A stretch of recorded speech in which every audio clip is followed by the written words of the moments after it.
సర్వశక్తుడైన యేసుక్రీస్తు ప్రశస్త నామములో మీకు అందరికీ శుభాభివందనాలు తెలియపరుచున్నాను. ప్రతిదినం ఒక వాగ్దానం మనం ధ్యానం చేస్తున్నాం కదా. ఈ వాగ్దానం ద్వారా మీరు ప్రత్యేకంగా దీవెన పొందాలని, ఆశీర్వదించబడాలని, మీరు ప్రతి కొరత క్రీస్తు యేసు నామములో తీర్చబడాలని మనసారా నేను కోరుతున్నాను, మీకోసం ప్రార్థన చేస్తున్నాను. ఈరోజు ఉదయకాల సమయం ఒక ప్రత్యేకమైన వాగ్దానాన్ని మనం ధ్యానం చేద్దాం. యెషయా గ్రంథము 54వ అధ్యాయము 10వ వచనం. పర్వతములు తొలగిపోయినను, మెట్టలు తత్తరిల్లను, నా కృప నిన్ను వీడిచిపోదు. దేవుడు మనకి ఇస్తున్న వాగ్దానము, పర్వతాలు తత్తరిల్లిన, మెట్టలు తొలగినా సరే నా కృప నిన్ను విడిచిపోదు. ఎంత గొప్ప వాగ్దానం అండి. దేవుని కృప మనకు అవసరం. ఈ రోజున ₹1 కోటి ధనం కంటే దేవుని కృప మనకు ఎంతగానో ఆదరణ ఇస్తుంది, ఆశీర్వాదం ఇస్తుంది. యోసేపు మీద దేవుని కృప ఉంది. అందుని బట్టి యోసేపుని దేవుడు బహుగా దీవించాడు.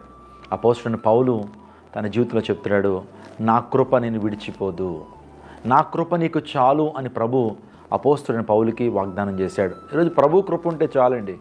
ఈ ప్రపంచంలో వెండి బంగారాల కంటే, ఆస్తిపాస్తుల కంటే, వజ్ర వైడూర్యాల కంటే, పొలాలు భూముల కంటే, ఇంకా బంధువులు స్నేహితులు శ్రేయోభిలాషుల కంటే దేవుని కృప కోరుకోవటం చాలా ఆవశ్యకం. ఇప్పుడు కృప ద్వారానే మనం రక్షించబడ్డాం. దేవుడు మనకిచ్చిన రక్షణ ఎలా వచ్చింది? మనకి కేవలం కృప ద్వారా మాత్రమే మనం రక్షించబడ్డాం. God's grace. ఈరోజు దేవుని కృప మన మీద ఉండాలి. మనం ప్రతిదినం అడగాలి ప్రభుని, ప్రభువా నీ కృప నాపై ఉంచయ్యా, నీ కృప నాపై ఉంచయ్యా, నీ దయ నాపై ఉంచయ్యా. Lord Jesus have mercy upon me. ఎబ్బేజ్ అనేటువంటి వ్యక్తి ప్రార్థన చేస్తున్నాడు. ప్రభువా నా సరిహద్దులను విశాలపరచయ్యా, నీ కృప నాకు తోడుగా ఉంచు అని ప్రార్థన చేస్తున్నాడు. దేవాదేవుడు తన జీవితాన్ని ఆనందభరితంగా చేశాడండి. వేదనాభరితమైనటువంటి జీవితాన్ని, ఎబ్బేజు జీవితాన్ని దేవాదేవుడు సంతోషంగా చేశాడు. అనేక మందికి ఆశీర్వాద కారకుడిగా చేశాడు. వాస్తవానికి ఎబ్బేజు తల్లి తను పుడుతున్నప్పుడు నాకు వేదన కలిగించాడని చెప్పి ఆ కుమారుడికి వేదన అని పేరు పెట్టింది, ఎబ్బేజు అని పేరు పెట్టింది. కానీ ఎబ్బేజు యొక్క ప్రార్థనా జీవితాన్ని బట్టి, ఎబ్బేజు దేవుని భక్తులు కలిగినటువంటి విధానాన్ని బట్టి ఎబ్బేజు ఆశీర్వాదకరంగా మార్చబడ్డాడు. నిజంగా ఆ జనాంగానికి దీవెనకరంగా, ఆశీర్వాదకరంగా ఎబ్బేజు మార్చబడ్డాడు. కాబట్టి నీ మీద దేవుని కృప ఉంటుంది అనేటువంటి సత్యాన్ని తెలుసుకోవాలి. ఎప్పుడు మన మీద దేవుని కృప ఉంటుందంటే, మనం దేవునికి సమీపంగా మనం ఉన్నప్పుడు, దేవుని హృదయపూర్వకంగా ఆరాధించినప్పుడు, వేకువజామున ఆయన సన్నిధి మనం వెతికినప్పుడు, మొదట ఆయన రాజ్యాన్ని, నీతిని మనం వెతికినప్పుడు దేవుని కృప నీ మీద, నా మీద అధికంగా ఉంటుంది. పరిశుద్ధ గ్రంథలేఖనాలు చెప్తున్నాయి, నా కృప నిన్ను విడిచిపోదు, నా కృప నీకు చాలు.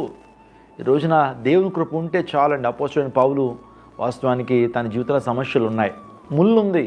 ఆ ముళ్ళు నిమిత్తం దేవునిలో ప్రార్థించాడు, అయ్యా నీ చిత్తమైతే ఈ ముళ్ళను తీసేయ్యా, ఈ ముళ్ళను తీసేయ్యా, ఈ ముళ్ళు నాకు చాలా బాధ కలుగు చేస్తూ ఉంది, నీ సేవలో ఇంకా ముందుకు వెళ్ళలేకపోవడానికి కారణం ఈ ముళ్ళేనయ్యా, ముళ్ళు తీసేయ్యా అని 3 సార్లు అడిగాడు. కానీ దేవాదేవుడికి సమాధానం చెప్పాడు, నా కృప నీకు చాలయ్యా. నీ జీవితంలో అనారోగ్యం ఉంటే ఏంటి, నీ జీవితంలో అప్పుబాధలు ఉంటే ఏంటి, నీ జీవితంలో వేదనలు ఉంటే ఏంటి, నా కృప ఉంది కదా నీకు. ఆ కృప నిన్ను నడిపించుకుంటుంది, ఆ కృప నిన్ను అద్దరికి నడిపిస్తుంది, ఆ కృప నీ జీవితంలో గొప్ప కార్యాలని చేస్తుంది అని ప్రభు వాగ్దానం చేశాడు. కాబట్టి మీ జీవితాల్లో పర్వతాలు తొలగినా, మెట్టలు తత్తరిల్లినా ఆయన కృప నిన్ను విడిచిపోదు. అంటే పర్వతాలంటే పర్వతాల లాంటి మానవులు, పర్వతాల లాంటి ధనం అనుకోవచ్చు.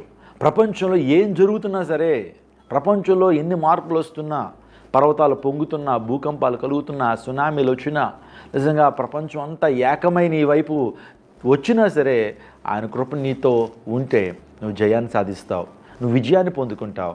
కాబట్టి దేవుడు అటువంటి వాగ్దానాన్ని దేవుడు నీ పట్ల చేయడానికి ఆయన ఇష్టపడ్డాడు, నీకు ఇస్తున్నాడు ఆ వాగ్దానాన్ని. ధైర్యం తెచ్చుకో మిత్రమా, ధైర్యం తెచ్చుకో. దేవాదేవుడిని నీకు తోడుగా ఉన్నాడు. ఎగ్జామ్స్ రాస్తున్నారు, మీ జీవితాల్లో ఎగ్జామ్స్ అనేవి గొప్ప పర్వతాల్లా నీ ముందు ఉండొచ్చు, లేకపోతే నీకున్నటువంటి అప్పు బాధలు గొప్ప పర్వతాల్లా నీ ముందు ఉండొచ్చు.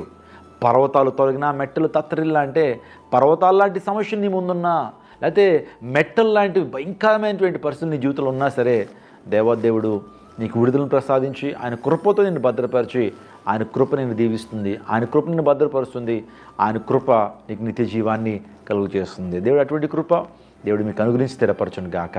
తల్లు వంచండి, ప్రార్థన చేసుకుంది. సకలాశీర్వాదములకు కారణభూతుడైన మా ప్రభువా, ఈ ప్రత్యేకమైన సమయంలో ఆయన పర్వతాలు తొలగినా, మెట్టలు తత్తరిల్లినా నా కృప నేను విడిచిపోదు అనే యెషయా ద్వారా మాకు ఇచ్చిన వాగ్దానాన్ని బట్టి నీకు స్తోత్రాలు తండ్రి.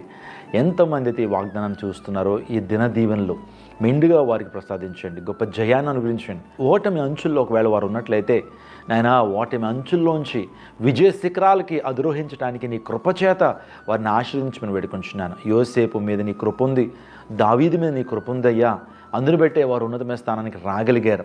దానియేలు మీద నీ కృప ఉంది, షడ్రక్ మెషక్ అబేద్నెగోల మీద నీ కృప ఉంది, రూతు మీద నీ కృప ఉందయ్యా. అందును బట్టి అసాధారణమైనటువంటి విశ్వాసంతో వారు ముందుకు వెళ్ళినప్పుడు అసాధారణమైన కార్యాలు వారి కోసం మీరు చేశారు, నీకు స్తోత్రాలు. ఈ వాగ్దానం ఎంతమంది చూస్తున్నారో వారి జీవితాల్లో నెమ్మదిని, ఆశీర్వాదాన్ని, స్వస్థతను, విడుదలను, విమోచనను, ఆత్మకృమ్మరింపును, గొప్ప బ్రేక్ త్రూని వారికి అనుగ్రహించండి. సమస్త మహిమ ఘనత ప్రభువాలు నీకు ఆరోపిస్తూ యేసు శక్తి కలిగిన నామంలో అడిగి వేడుకుంటున్నాము తండ్రి, ఆమెన్. ఒక ప్రార్థన విన్నపాన్ని మీకు తెలియజేస్తాను. క్రైస్ట్ టెంపుల్ విజయవాడ ఆధ్వర్యంలో అనేక ప్రాంతాల్లో, ఏజెన్సీ గ్రామాల్లో, విలేజెస్లో, కొన్ని ప్రముఖమైనటువంటి స్థలాల్లో మీటింగ్స్ ఏర్పాటు చేస్తున్నాం, సువార్త సభలు. అందుని బట్టి ఒక్కొక్క సువార్త సభకి చాలా లక్షల రూపాయలు మేము ఖర్చు పెడతా ఉన్నాం. ప్రార్థన చేయండి, సువార్తను తీసుకెళ్లాలనే ఆలోచన మాకున్నది. అందుని బట్టి మీరు కూడా ప్రార్థించండి, సహకరించండి. దేవుడు మిమ్మును, మీ కుటుంబాన్ని దీవించి ఆశీర్వదించునుగాక. ఆమెన్.